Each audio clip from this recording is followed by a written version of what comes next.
नमस्कार। अगर आपके कान का ऑपरेशन हुआ है तो ये वीडियो आपके लिए है। नमस्कार, मेरा नाम डॉक्टर अनुज गिरधर है। मैं एक ईएनटी स्पेशलिस्ट हूँ। आज हम डिस्कस करने वाले हैं कि अगर कान का ऑपरेशन होता है तो उसके बाद आगे क्या प्रिकॉशंस रखनी चाहिए, लाइफ लॉन्ग टर्म वाली।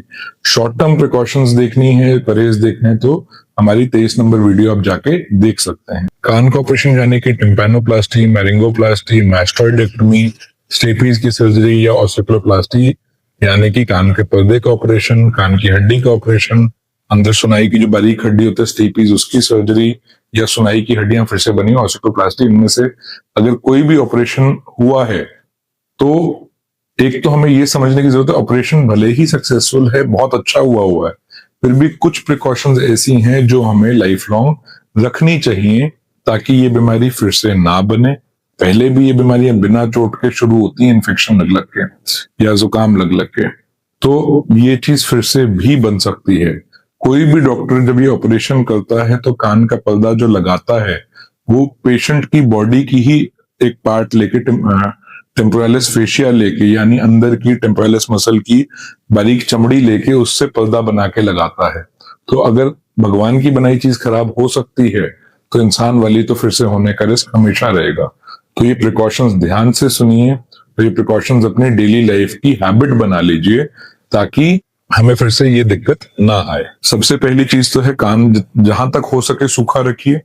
ठीक है, अगर हम स्विमिंग वगैरह कर भी रहे हैं तो कोशिश कीजिए ईयर प्लग लगा लीजिए, और अगर अंदर पानी गया है नहाते हुए या कोई भी चीज से तो उसको हाथ के हाथ बाहर निकाल लीजिए, सूखे कपड़े से अच्छे से पोंछ लीजिए, ड्राई कर लीजिए।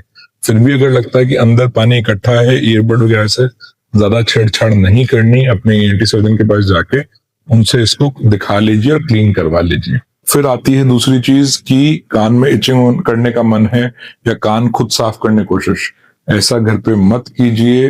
कान की नॉर्मली सेल्फ क्लीनिंग टेक्निक रहती है। अगर हड्डी का ऑपरेशन हुआ पड़ा है, बीमारी ज्यादा थी, तो ऐसे में अंदर वैक्स इकट्ठी होती है। उसके लिए 6 महीने साल में एक बार अपने ईएनटी सर्जन जहां पे ऑपरेशन हुआ है वहां पे, या जो भी नजदीकी ईएनटी सर्जन है उनके पास जाके ईयर की रेगुलर क्लीनिंग करा लीजिए, रादर देन घर पे ईयरबड से कोशिश कर रहे हैं या कोई पिन मार लिया, कोई पेन लग गया, कोई नुकसान हो गया। फिर आते हैं कि ये बीमारी आमतौर पे जुकाम लग के शुरू होती है जो नॉर्मल वाली होती है, तो जुकाम का खास ख्याल रखना है, ठंड वगैरह से बचाव रखना है, ठंडी खट्टी चीजें जहां तक हो सके अवॉइड करनी है।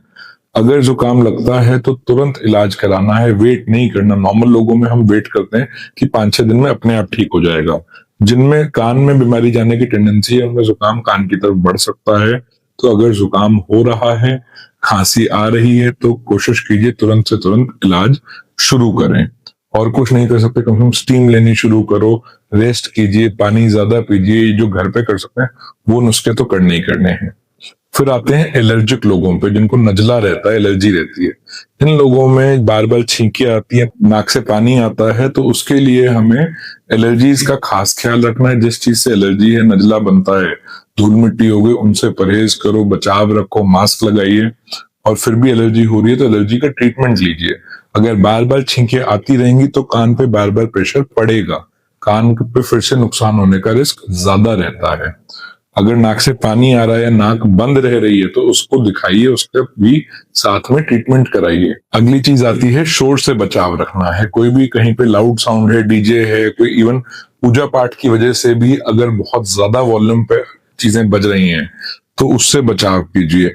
अगर आपका काम ऐसा है जो हैवी मशीनरी से रिलेटेड है, जहां पे कोई, यहाँ पे किसी आप फैक्ट्री में काम करें जहां लगातार लाउड साउंड है, तो या तो काम बदलिए या फिर ईयर मफ्स या ईयरबड्स का यूज कीजिए जिससे आपकी नॉइस कैंसिल हो, या फिर एटलीस्ट वो एक नॉर्मल रेंज में आ जाए। अगर बहुत लाउड साउंड लगातार आती रहेगी तो वो अंदर नर्व्स को डैमेज करेगी।